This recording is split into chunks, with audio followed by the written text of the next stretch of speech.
Hi കൂട്ടുകാരെ, സ്വാദൂറും തക്കാളി പച്ചടിയാണ് പരിചയപ്പെടുത്തുന്നത്. അതിനായിട്ട് 4 പഴുത്ത തക്കാളിയാണ് എടുത്തിട്ടുള്ളത്. ഇത് ചെറുതാക്കി നമുക്ക് അരിഞ്ഞെടുക്കണം. അരപ്പിനായിട്ട് അരമുറി നാളികേരം ചെറുതായി ചിരവി എടുത്തിട്ടുണ്ട്. ഒരു 1/2 ടീസ്പൂൺ ജീരകമാണ്. 4 പച്ചമുളകും കുറച്ച് കടുകും, ഒരു 1/2 ടീസ്പൂൺ കടുകുമാണ് ഇതിന് വേണ്ട സാധനങ്ങൾ. അധികം പുളിയില്ലാത്ത ഒരു 1/4 ഗ്ലാസ് തൈര് ഞാനിതിലേക്ക് എടുത്ത് മാറ്റി വെച്ചിട്ടുണ്ട്. അത് നോക്കിയിട്ട് വേണം ചേർക്കാൻ. ഓവർ പുളി പറ്റില്ല, തക്കാളിയുടെ പുളിക്കനുസരിച്ച് ചേർത്ത് കൊടുക്കണം. വറുത്തിടാനായിട്ട് ഒരു പറ്റൽമുളകും കുറച്ച് കറിവേപ്പിലയും ഒരു 1/2 ടീസ്പൂൺ കടുകും മാറ്റി വെച്ചിട്ടുണ്ട്. തക്കാളി ഇങ്ങനെ അരിഞ്ഞെടുത്തിട്ടുണ്ട്. അതിലേക്ക് നമുക്കിത് വേവാനുള്ള വെള്ളം ഒഴിച്ചു കൊടുക്കാം. വെള്ളം ഇത് മുങ്ങാൻ പാകത്തിന് മതി. ഇതിൽ ഒരു 1/4 ടീസ്പൂൺ മഞ്ഞൾപ്പൊടി ചേർത്ത് കൊടുത്തിട്ടുണ്ട്. ഇനി നമുക്കിത് നന്നായിട്ട് വേവിച്ചെടുക്കാം. നല്ല പോലെ വേവണം തക്കാളി. പാകത്തിന് ഉപ്പും ചേർത്ത് വേവിച്ചെടുക്കുന്നുണ്ട്. ഇനി നമുക്ക് അരപ്പൊക്കെ ഒന്ന് നല്ല പോലെ അരച്ചെടുക്കണം. അതിനായിട്ട് ഞാനൊരു മിക്സിയുടെ ജാറിലേക്ക് ഈ 4 പച്ചമുളകും ഇട്ട് കൊടുത്തിട്ടുണ്ട്. നാളികേരവും കൂടി ചേർത്ത് കൊടുക്കാം. കൂടെ തന്നെ ഈ ജീരകവും ചേർത്ത് അരക്കാം. കടുക് ഇപ്പോൾ ചേർക്കേണ്ട ആവശ്യമില്ല. നല്ലപോലെ ഇത് അരച്ചെടുത്തിട്ടുണ്ട്.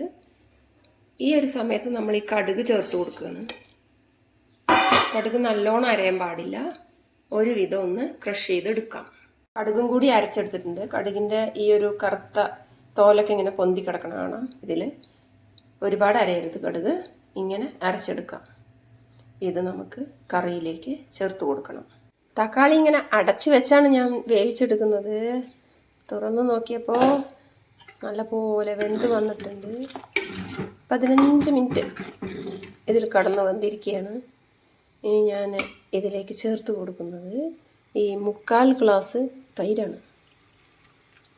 കുറച്ച് ഒഴിച്ചു കൊടുത്തിട്ട് നമുക്ക് പുളി നോക്കിയിട്ട് മതി ബാക്കി ഒഴിച്ചു കൊടുക്കാൻ. ഒരുപാട് പുളിയായാൽ കറി രസം ഉണ്ടാവില്ല. അപ്പം നമുക്കിതൊന്ന് നോക്കി പുളി പാകമാണോ എന്ന് ഉറപ്പ് വരുത്തിയിട്ട് ബാക്കി ഒഴിച്ചു കൊടുക്കാം. അപ്പോൾ പുളി ഏറിയിട്ടൊന്നുമില്ല, ബാക്കി കൂടി ഞാൻ പറഞ്ഞു കൊടുക്കുകയാണ്. അപ്പോൾ അതെൻ്റെ കറക്റ്റ് തന്നെയാണ് എടുത്തിട്ടുള്ളത്. ഇനി ഇതൊന്ന് തിളയ്ക്കട്ടെ, ജസ്റ്റ് ഒന്ന് തിളയ്ക്കട്ടെ.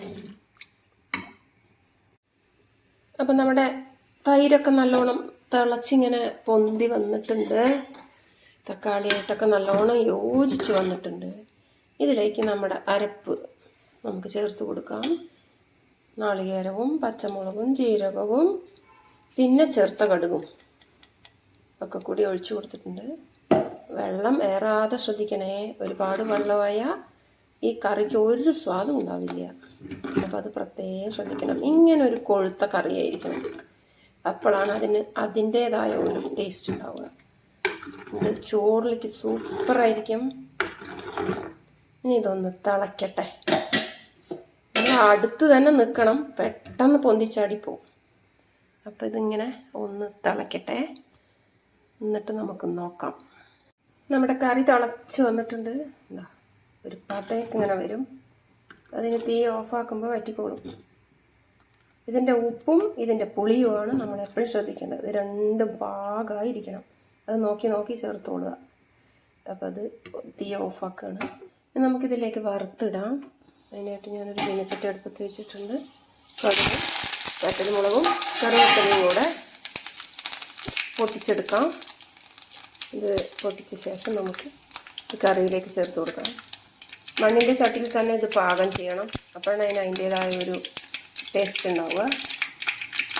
അപ്പോൾ അതിപ്പോഴും ഇങ്ങനെ തിളച്ചുകൊണ്ടിരിക്കുക, ഈ ഓഫാക്കിയിട്ട്. അത് പൊട്ടി കഴിഞ്ഞിട്ടുണ്ട്. നമുക്കത് ഓഫാക്കിയിട്ട് ഇതും കൂടി നമ്മുടെ കറിയിലേക്ക് ചേർത്ത് കൊടുക്കാം. ട്രൈ ചെയ്യൂ ഗായ്സ്. അഭിപ്രായങ്ങൾ കമൻറ്റ് ബോക്സിൽ രേഖപ്പെടുത്താനും മറക്കരുത്. ചാനൽ സബ്സ്ക്രൈബ് ചെയ്യാനും മറക്കരുതേ.